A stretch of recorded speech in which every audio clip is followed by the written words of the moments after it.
Warning: the following program contains world premiere certified ball players, incredible interviews, latest, hottest content material, may not be suitable for people with the following medical condition: original phobia, acute player hater disorder, no jumper, no handles, allergic to playing defense. If you suffer from any of these conditions, contact your coaching staff. 3 minutes to go.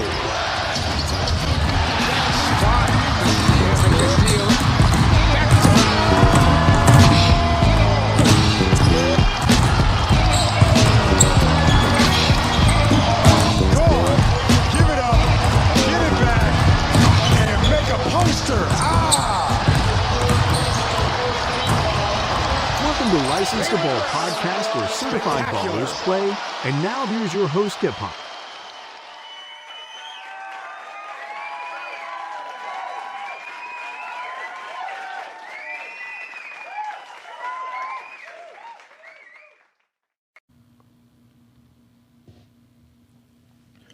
I want to welcome to the License to Ball show. On deck today, we got the 7A class. We're going to talk about the top teams in 7A class, what's going on with them. We're going to get you updated on that. We got Greg G-Dub from PK Sports going to be joining the show, help me break down this. We're going to be doing this every week. We're going to go down to pretty much every class. We go down all the way down to like maybe 4A.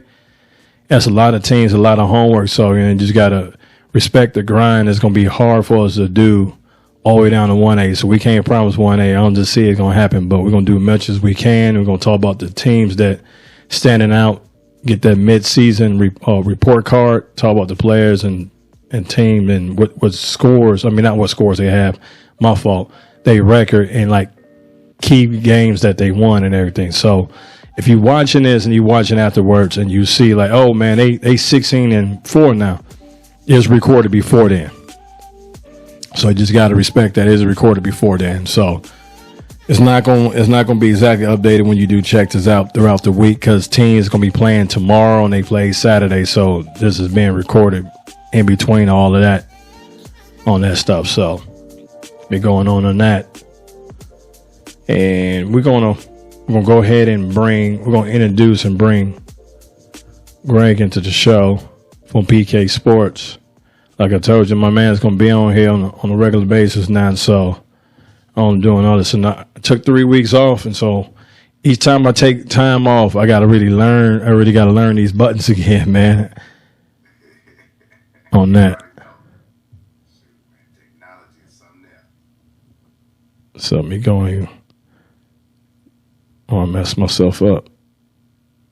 Go back to that. I will get it down pat. One of these days, I will get it down pat.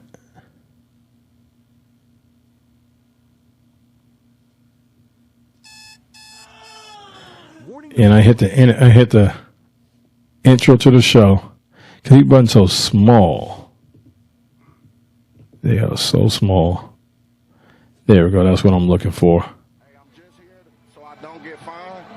So y'all can sit here and ask me all the questions y'all want to. I'm going to answer with the same answer, so y'all can shoot if y'all please. I'm here so I won't get fined. I'm here so I won't get fined.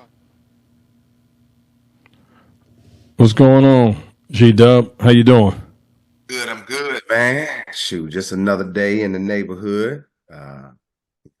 Watching some good high school basketball in the gym with some good high school quality kids. We got a lot coming up this year with PQ Sports. We dropped our schedule, last month, and just getting all the marketing out and just trying to let people know what we got going on this spring and summer. It's going to be hot. Let's talk about the schedule a little bit before we get into all this. Yep. Yeah, so we're gonna jump out. Our first event is gonna be March 1st through the 3rd. We're gonna jump out with Winter Wonderland over at Swanee Sports Academy. It's a good event for our grassroots age kids, 1st through 8th grade. A majority of the high school teams will still be playing, but we this year we're putting a lot of focus on girls basketball as well. Just looking to bring exposure, competitive opportunities to girls 5th through 11th grade. So, definitely want to get people energized about what we got going on. March is going to be a big month where we kick off with 3 of our events, 2 in Atlanta, 1 down here in Augusta, over here at Riverview where the Nike Peace Jam is played. So it's going to be an epic year. We got a lot of good things coming this year. That's what's up. That's what's up on that. So we're gonna do the top 4 teams. We'll do the top 4 teams in 7A on this. So on the top 4 teams, who's your first team you got? First team is 7A right now. Got to go to Grayson. It's a tough one between Grayson and McEachern right now, but right now you got to give it to Grayson. I don't think it's tough. You don't think it's tough? Grayson beat him, and Grayson been doing real good. I mean, the only losses they got is out of state. And it might be tough too. Yeah, well, that's real. That's real. But it's just something about winning. And I see what Tree's been doing with his group. He got him up there on the East Coast right now at Hoop Hall and playing up in that area. I think they played some other games up in the area. So it's just, it's a month later, you know what I'm saying? State playoffs here. Yeah, it's crazy, but you really want to, unless it's an upset or unless they're on the same side with each other, man, I can see them two meeting again for the state championship. Yeah, man. I can't. I'm not trying to jump ahead of ourselves. We talking about Grayson right now, and man, that team that you can't count out till you count them out is Willard, man. You don't look good this year. You can't count them out, but we're gonna stick on Grayson right now. I'm gonna pull up right now. Grayson, as of right now, is 15-2. Yep. Key wins is McEachern. Mm-hmm. He brought up, said those 2 hottest teams. Yep. Then Kell, they beat Kell. Kell is the state champions from last year. Okay. Beat them. Grayson got a great resume. Then they beat Sandy Creek. Sandy Creek is another state champion. And then they beat St. John's out of DC. Yeah. Yeah. Yeah. No, I agree with you. Only nugget I would just say to that is that they played McEachern very, very early in the season. I believe that was both of their first games. But no, I agree with you. Grayson is probably the best transitional basketball team that I've watched this high school season. The way they just get up and down the court and the way they just play energized and stuff. So I don't see many teams being able to stop their transitional offense that they have because they definitely know how to spread the basketball out. I totally agree. I think Grayson can play 3 different ways. That's why they're so deadly. Like they can slow the game down and put Amir Taylor in the post.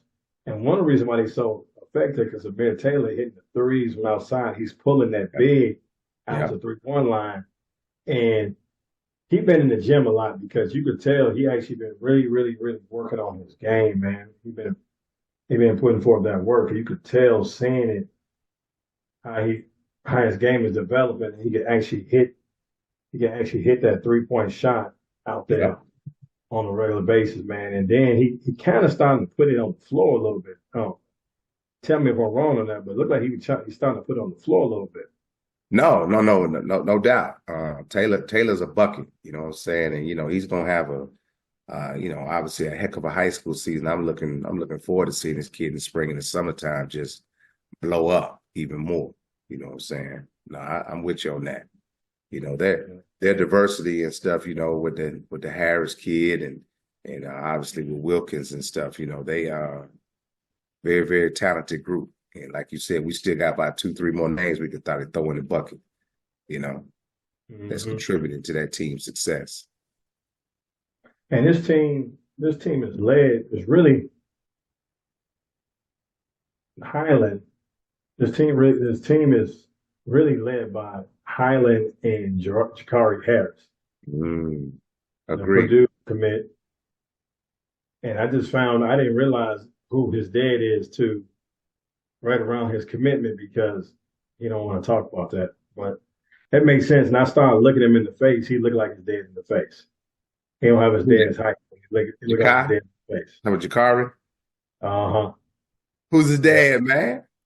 Who his dad is? Yeah, His dad, a Purdue legend. for real. That's right. Is that He, right? Purdue legend, the biggest player ever came out of Purdue. That's his daddy. A Boilermaker. That's what's up. Obviously, I seen the kid quite a bit just hanging around the Atlanta Celtics program, and I always wonder, why the connection and stuff, why that choice and stuff, because Purdue was always on his list. Yeah, Yeah, I couldn't I figure that know. out. I was like, that's so like to me, it was so out of left field. Yeah, agree. I'm like, this not adding up. This not adding up. But now now it's adding up now. It's really adding up on there. I got them. It's not enough time in the day. But I had them win the state. I'm not before all this, before they even played one game, I had them win the state. Mm, I saw them do in the summer. So yeah. I'd be like, oh man, you're just saying that now because let me pull that up again. Because they just 15-2 right now, Yeah. only lost 2 games out of state. But now I had Coach Pierce, that dude, I think he an underrated coach. Yeah. And Yeah. he don't expect nothing but the best from his players. He don't take nothing off of them. He don't take a day off. He work them hard. They respect him and love him. They play hard for him, Yeah. He kind of remind me of not how he looked, but how he coached and how he's building his program. Because I remember when Willard's first program started taking off, when Big Doug was there, when he just started doing it with D.A. Lang and all them. Mm-hmm. I could see him building a culture at Grayson just like that, man. I could see that. Nah, no doubt, no doubt. Especially being over there in that Gwinnett area, he's in a good pocket over there. And like I said, Grayson has always had talent, but he's doing a good job of retaining talent. He's doing a great job of producing talent for sure. Yeah. Yep. And they built some more apartments by the school. On the way there, when I was there, I saw some more Oh, apartments. really? I was like, oh man, it's gonna make it real easy around here. Hey, I was looking at. Grayson putting that Buford factor into there, huh? How they building the city in the zoning. Yeah, Most love definitely. it. Most definitely. Is anything before we jump on to the next team? Is there anything else you want to say about Grayson? Well, I got a chance to see them at TOC at the Tournament of Champions over there at Willa and stuff. And the Wilkins kid, obviously, he comes from a lineage of superstars in the NBA. But the kid was very, very talented. I really felt the way he ran the floor.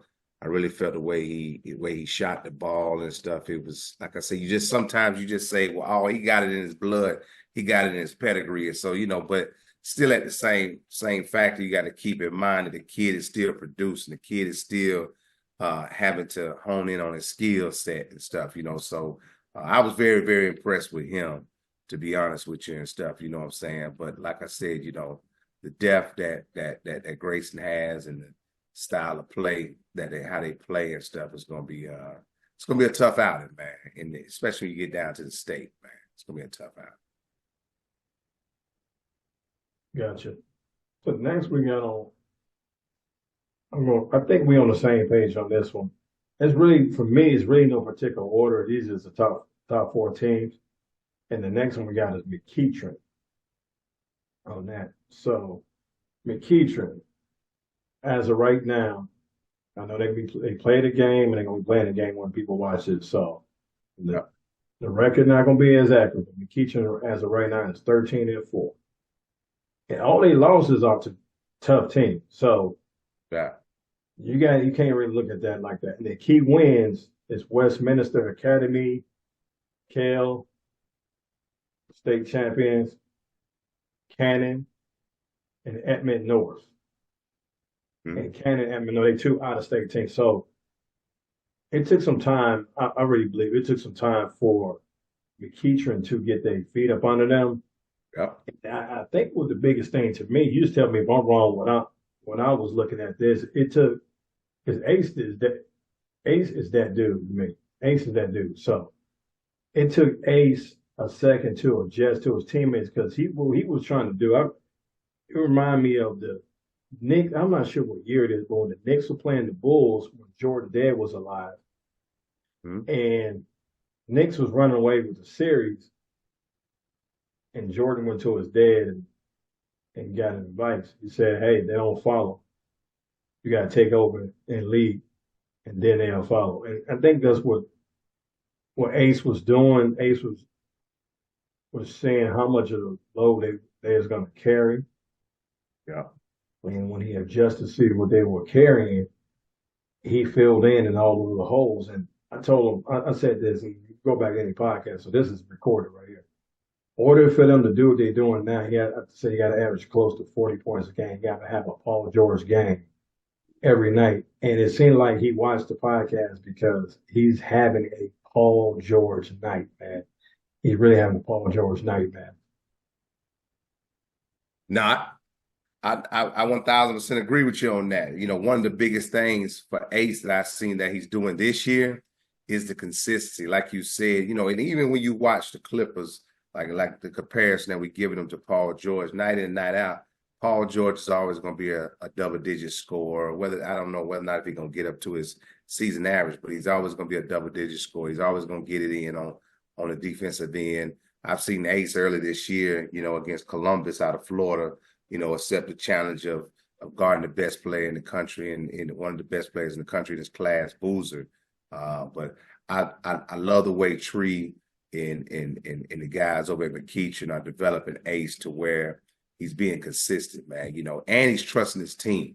He's trusting his team. He actually has some solid role players around him. You know, one other thing, just, you know, throw a nugget out to you. They end up beating Alexander, even though Alexander being a 6A and McEachern being a 7A, you know what I'm saying? They kind of put Alexander in their place, letting them know it's different levels to this 7A and 6A basketball. But that Alexander team is a quality enough team because I think they could probably beat a lot of 7A schools and stuff. So McEachern's one of those schools, I think, just with the system that they have in place, the way McEachern's supporting cast is, you know, when I look at these tapes and look at these highlights and stuff, how they stepping up, you know, and Ace still doing Ace, you know what I'm saying? So that's what's up, you know what I mean? I just think Tree gonna have them, they're gonna be around. They're gonna be around the state playoffs and stuff. But like you said, Ace can't have no bad night. I will say that because he is a volume shooter. So I think at the same time, you know what I'm saying, he has to have a solid performance because a bad night could wipe out McEachern. Because I think as good as he plays, the confidence of the supporting cast goes up. I don't think he got more total was 15 high school games left. Yeah. And I don't think we've seen his best game yet. That's the scary thing about it. I really, really, really smell a 50 piece. A 50 piece from him? Yeah, I smell a 50 piece. At least a 50 piece before this year over. I'm watching him doing some things. I saw him do some things that everybody talk to him. I know Koopman is here, but I don't think he know how good he really is. He's starting to realize, he's starting to get an idea about it because I saw that Joker get double teamed, put the ball up over the hand with bad fundamental shooting and just stroked it in their eye off nothing bottom of that. He didn't have his feet set. He ain't had nothing set. He just got it, just chugged it over their hand. Yeah. Yeah. And nothing but the bottom of that. Like, okay, all right. He's seeing what's going on. He's like, hey, I got to do what I got to do. So, yeah. One thing I got to say, he was struggling at the beginning of the year. He was really, really struggling. And rest of the life. Yeah. I was talking, not him. I was talking to Coach Tree about it. And he said the same thing. And he's like, yeah, they really got to step up. It's John McQueen. John McQueen right. playing big boy ball now, and he's stepping up. I think he still got more in the tank. I think he got more he could do. Yeah. And that's one reason why they are playing better as well with him doing that. I'm not sure you really took a really good look at John McQueen, but I think John McQueen, he's still underachieving. But man, that dude, he stepped up like they dug into him and he's playing better. Gotcha. Yeah, I agree with you. I guess, when you watch McEachern, especially for me, being outside of the city, what I'm saying, a lot of times, you just zone in on Ace and you see the supporting cast doing it. But what's the kid that, and you and I talked about it at Hoops Thanksgiving, the kid, the bald-headed kid, a little undersized, but Najee. huh? I think you're talking about Najee. Yeah. Yeah, This Najee. kid got a Jerome Williams type game. I don't know if people remember him from the Georgetown Hoya days. The guy played with Allen Iverson and Othello Harrington, but this guy just has a junkyard type game. I just love watching him. I know in the film I've been watching of McEachern and stuff, man, this guy's around.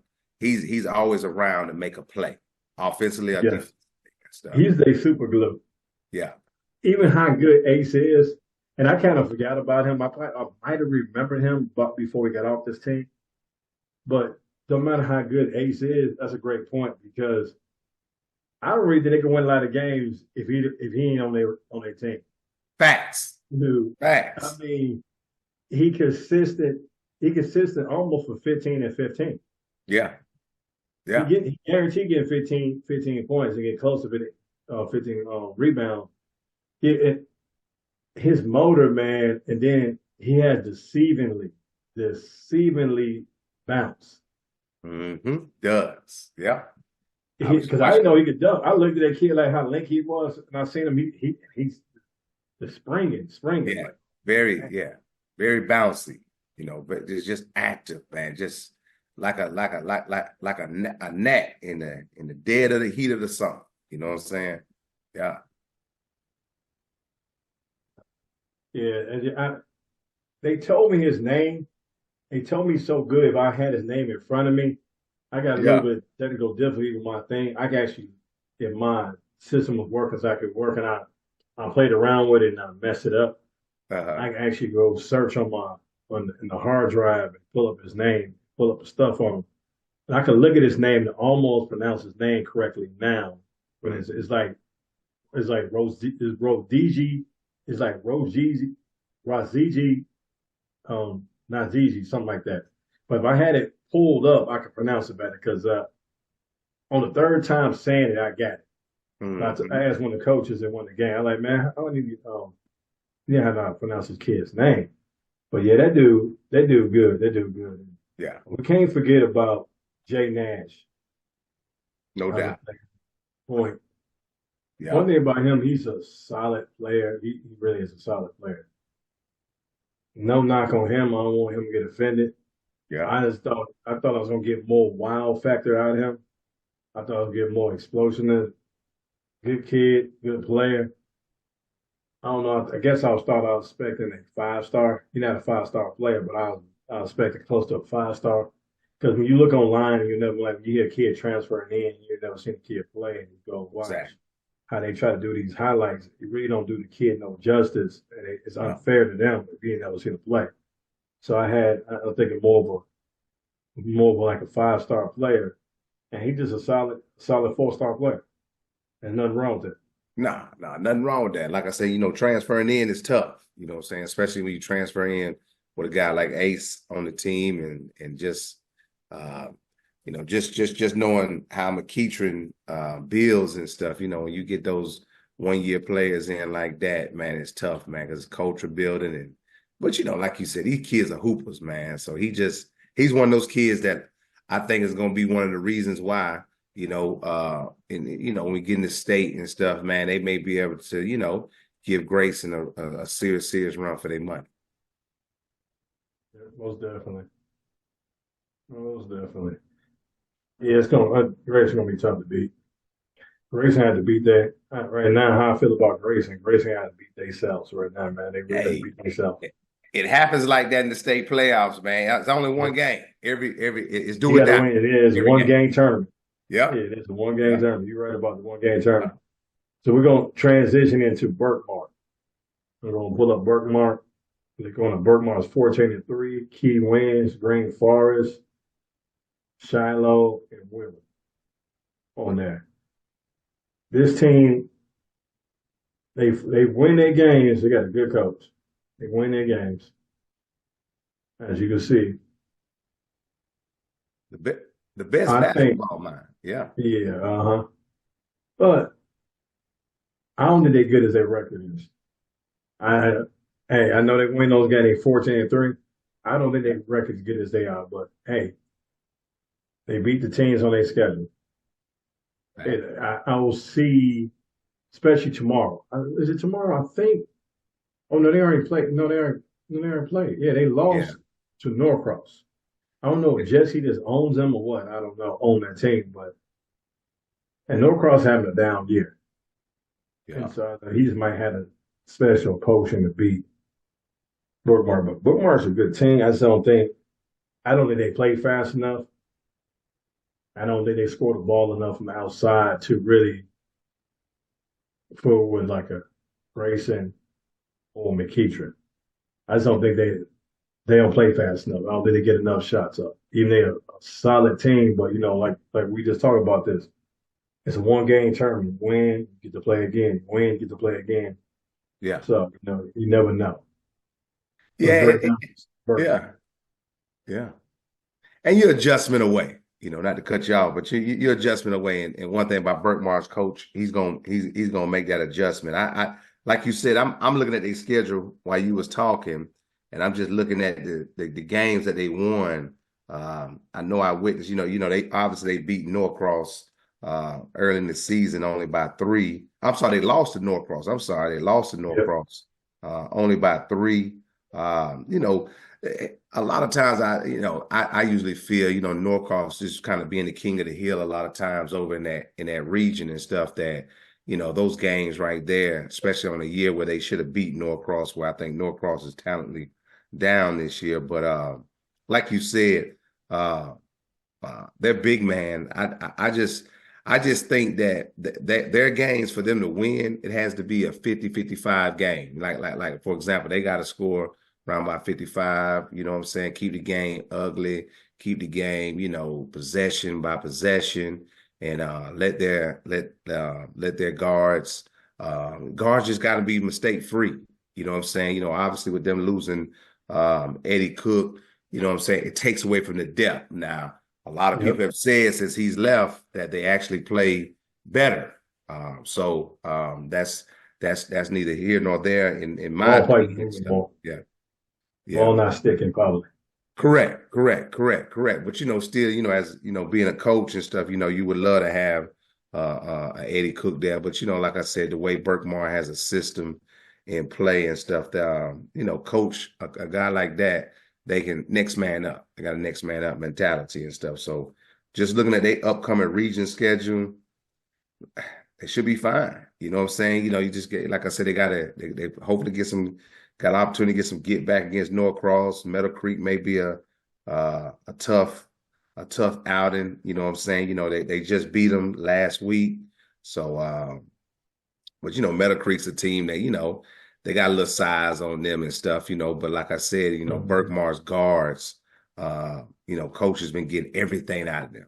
Like he's been maximizing them. Not the most talented group of guards, but coach is getting the most out of them. And let's just keep it real, probably one of the most I don't want to say skill, but when you look at that big man, the way he plays like Joker, a little bit. Now, he doesn't bring the ball up the court like Joker, but just seeing him in the half-court setting. Yeah, poor-man version. Yeah. I can see that. Yeah. I like him. I don't know how to pronounce his name. He got a unique name. Yeah, it was Raglan. Hold on. Matter of fact, we be Bush with Makai, you know what I'm saying, Raglan. But, Makai, I had a chance to really, really watch him this past spring and summer, and then get a chance to watch him in the high school summer league with a live period over at Lake Point, and became really, really impressed by the kid. Got a chance to watch some of his practices this June in the gym. You know what I'm saying? And the kid, like I said, probably might be one of the better big men in the state. You know what I'm saying? At least in consider his top 5. But let's keep in mind, man, he's a junior. So a lot of he's got to tighten up the body and work out a little bit. That's absolutely, absolutely, absolutely, absolutely. I haven't. Now I don't know. Like I said, you watch him. Probably watched him more than I have, but I haven't seen conditioning kind of being an issue. But like you said, for him to, as he continues to take his game to the next level and plays and gets to the next level and stuff, man, he definitely has to fine tune, get his core stronger, get some of that weight off of him and stuff. You know what I'm saying? So he can get up and down the court and effectively help his team even more. For sure. You got to take breaks on the court. Yeah, that's what he's doing. He got to take breaks on the court. We're gonna transition over to Walton, Bo Adney's team. 14-3, key wins, love it. North Gwinnett and Dutchtown. This team right here can be real sneaky. This dude loves staying up. The coach, I know his coach personally, almost a professional golfer. And then when he couldn't make it as a professional golfer, he decided to coach. He's a good coach. The dude used to practice bank shot 3-pointers from the corner because it's a higher percentage. Wow. And he had it down pat too. He just shoot off the angle. He make more from that side doing that. The guy used to do on that, but he loves staying up late at night, looking for every angle he can on beating the team. He looks forward on out coaching the team. He loves having a less talented team and look forward to trying to beat you with a less talented team. Yeah. So the guy's something else. We're going to break down that wall. Yeah, I had a chance to meet Coach Bo this once again at Lake Point this June and stuff. He has a freshman on his team that he just moved up from JV and started him over about a week and a half ago. And the kid, CJ Jordan, 6'6", forward, has jumped on the team and impacted the team and stuff. But I agree with you. When I watched Coach Bo coach Walton this summer, well-coached team. Love the way they got out and spaced the floor out and everything, and guys can knock down shots and stuff. You can tell, like you said, he makes adjustments in game, which is rare. Those are going to be things that I think that the teams that have these coaches that can make these in-game adjustments on the fly and stuff is going to be real special with come state playoff time. But like you said, just looking over their schedule, got a big time game tomorrow night. I mean, not tomorrow night, but I'm sorry, Tuesday night. Tuesday night. Yeah. I know you meant Tuesday night. Yeah. Versus Willard. I'm actually trying to go watch that game because I haven't seen them play this year. And I'm like, man, they play Willard. And then I'm thinking they play Willard, and you brought it up. Like, that's perfect. That's a perfect transition into next team we're going to be talking about. Yeah. That's going to work out good. Yeah. Woo. Willard. Larry's my guy. You know what I'm saying? Like you said earlier and stuff, their record doesn't state how truly good they are. You know what I'm saying? I think guard wise, I think as the guards get better, start protecting the basketball better, and running the system, playing the game the right way, Willard's going to be a tough team to face. Yeah, 12-4. He wins New Tri-City. Tri-City's a damn good basketball team. And Dutchtown. Yeah. The problem with Willard right now is that consistent second score. McKenzie, if I got it in what is that? Kennesaw, the Kennesaw State Committee. Is it McKenzie? That's his last name? McKenzie. Ricky McKenzie. Yep. Yeah, Ricky McKenzie. Ricky McKenzie. He's solid. I love that dude. That dude with ball. He just needs one more person to ride with. He needs somebody else to ride with. He go like he good for 15. He be good for between 15 and 20 a game. Got Yeah. that wet J. Yeah. Real consistent. He just need another guy, how they play defense, a high coach. They need one more consistent scorer. And I thought Josh Hill was gonna be that consistent scorer. And it wavers. So some nights they sharing that second spot, and you really can't share that second spot. You gotta have a consistent second scorer. Somebody can share that third, but it's gonna be that's gonna be what's gonna come down to them. They could get hot. They could beat anybody. No doubt. No doubt. No doubt. No, and like I said, and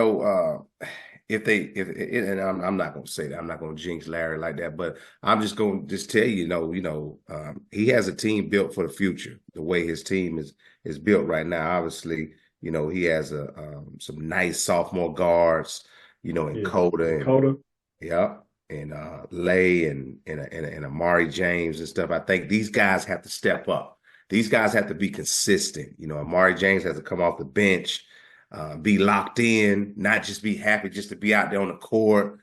Guys like Lay and Coda, they got to step up. I watched these guys in the spring and summer last season on the circuit and stuff, on the AAU circuit, on the Adidas circuit, and those guys did work, man. I seen them get better.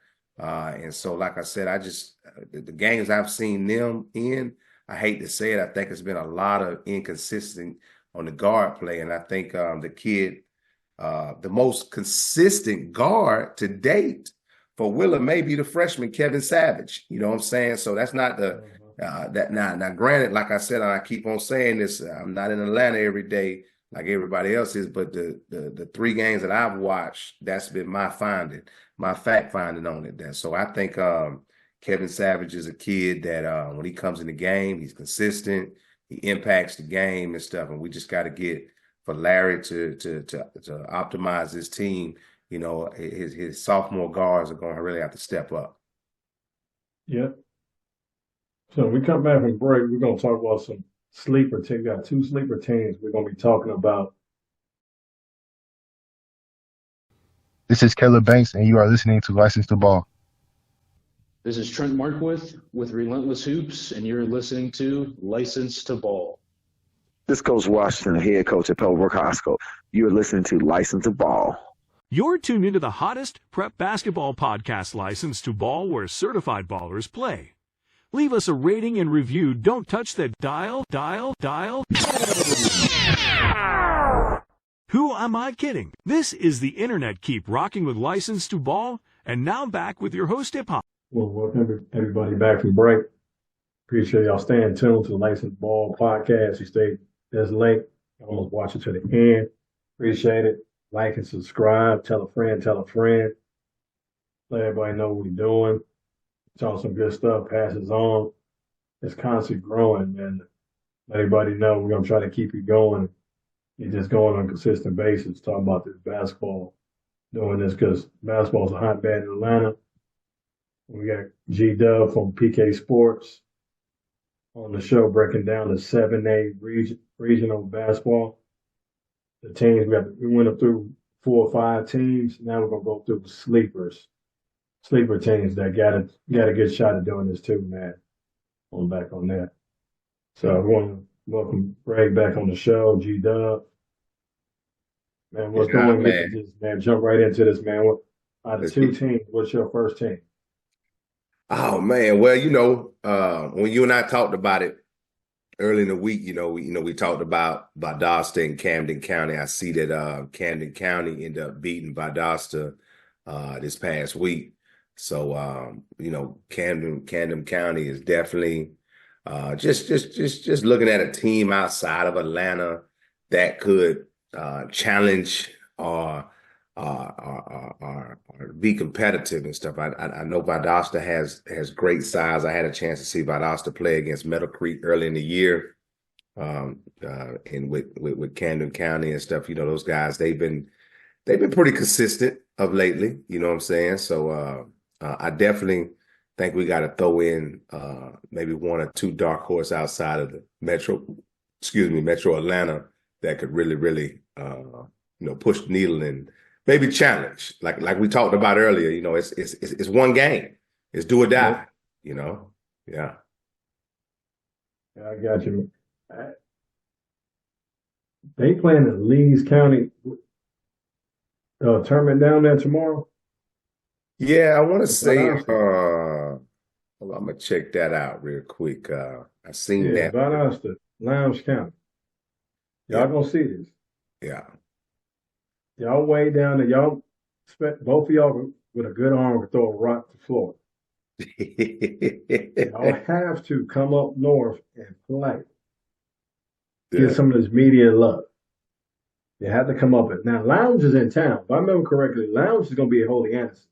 Either going to be at Holy Anderson's or they're going to be at Maynard Jackson tomorrow. I looked at both schedules, so okay, blended together. Lowndes are going to be up here. They playing in the tournament up there. They coming up here to play. If I remember correctly, Lowndes is going to be here tomorrow.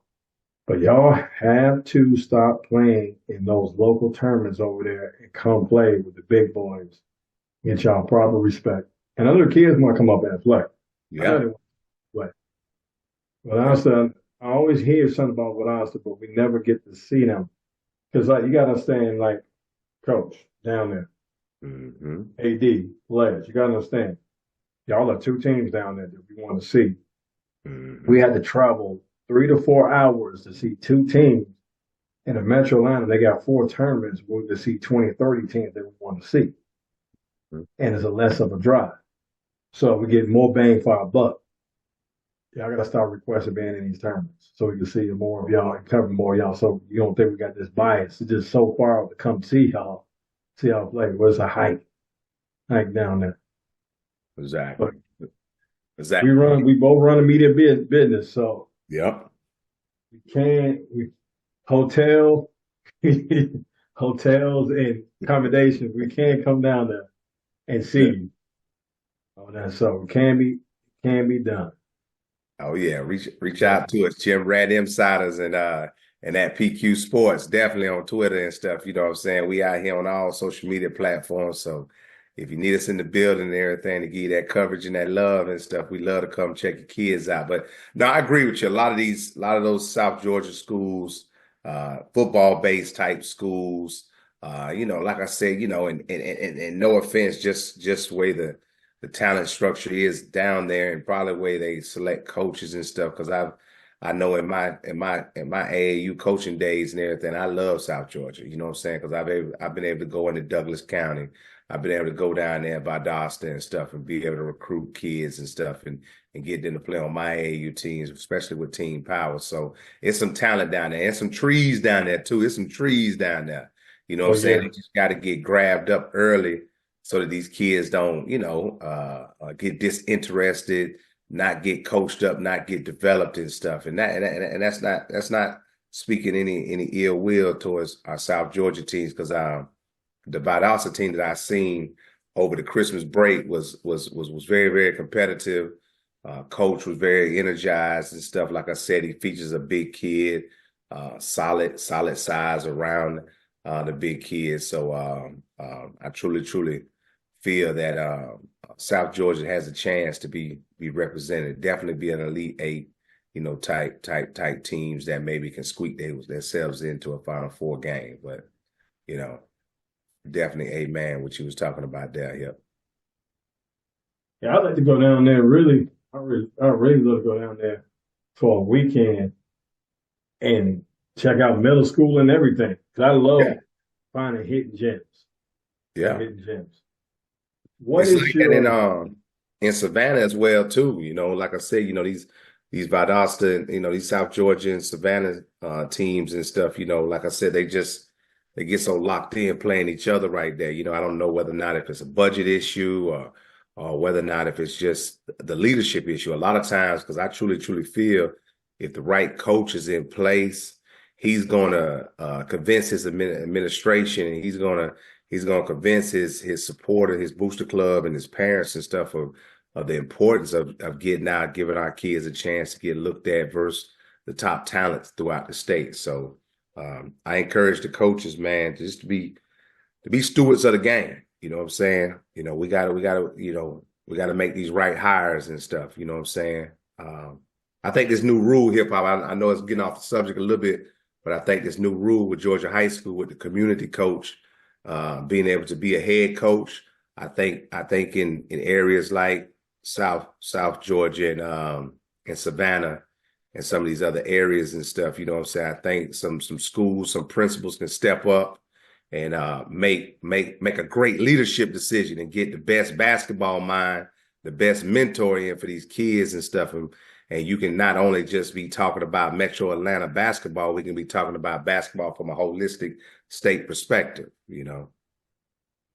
That's too convenient.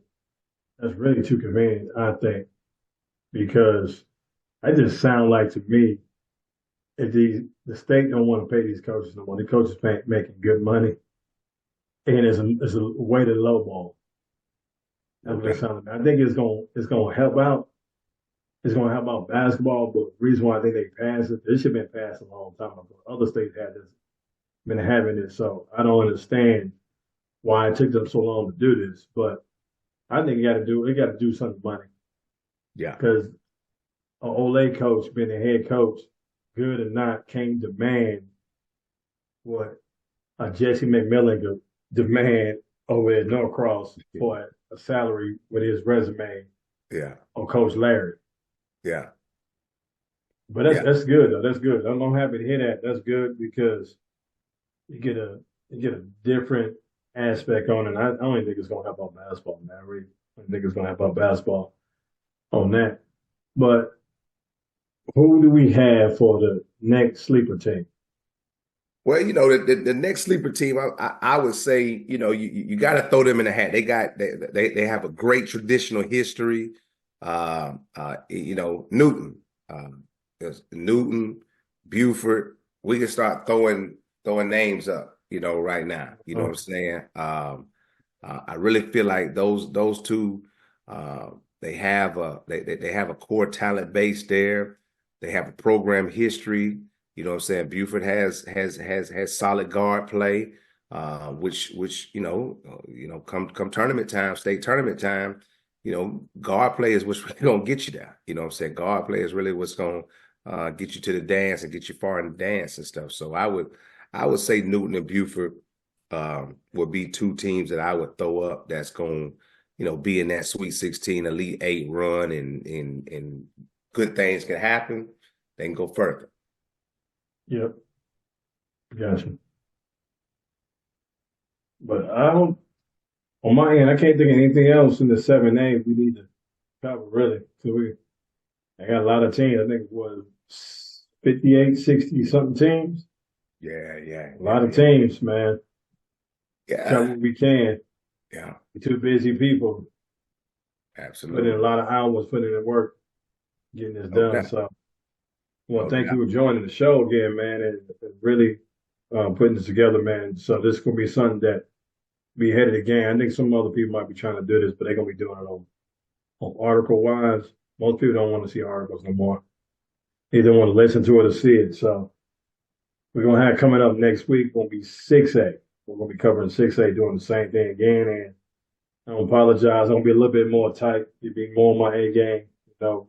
Taking a couple of weeks off, and ever since I totaled out my car, I ain't been, my schedule ain't been the same. Getting anything settled down, man. So totaled out my car pretty much paid off. Totaled out, and now I got a new car now.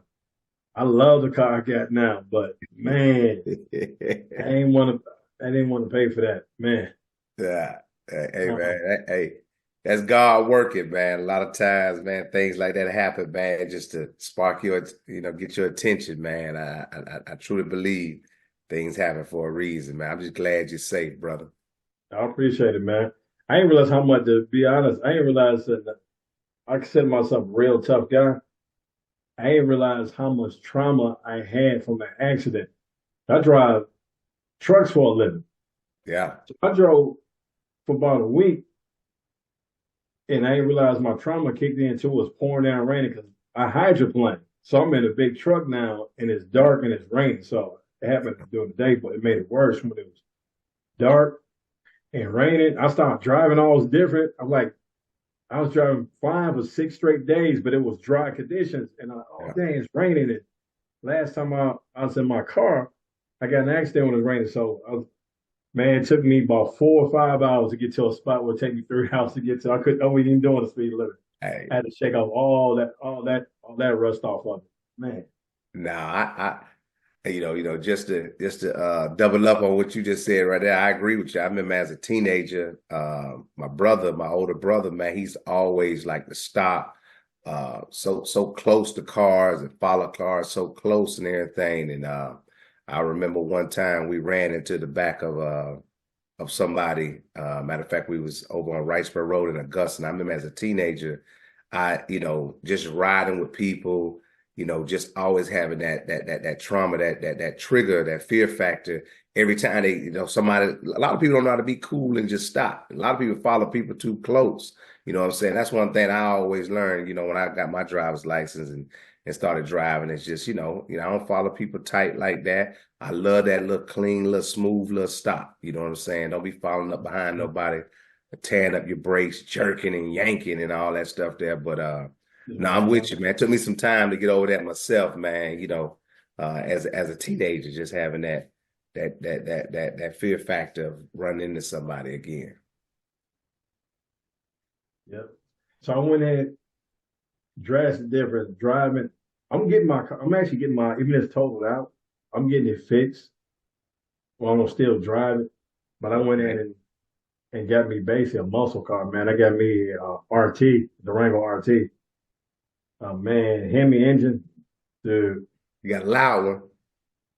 Man, loud ain't the problem.